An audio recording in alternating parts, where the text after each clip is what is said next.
Marcos Kapitulo 12. May pipila ka mga pareseo o mga sakop sa pundok ni Herodes nga gipadala ngadto kang Jesus aron pagbitik kaniya pinaagi sa iyang kaugalingong pulong.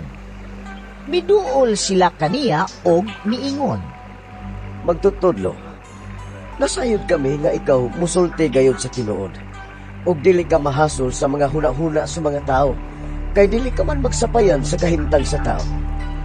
Nagtudlo ka sa kamatuoran may tungod sa pagbuot sa Dios alang sa tao. Musasultihi kami. Supak ba sa atong balaod ang pagbayad og buhis ngadto sa emperador sa Roma o dili ba?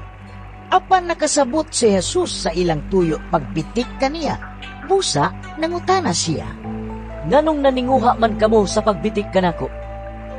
Dad-i akong salapi, kay akong tan-awon. Busa, gidad-an siya nila og salapi og nangutana si Jesus kanila. Kinsa man kining naong ug ngalan nagikulit dinhi?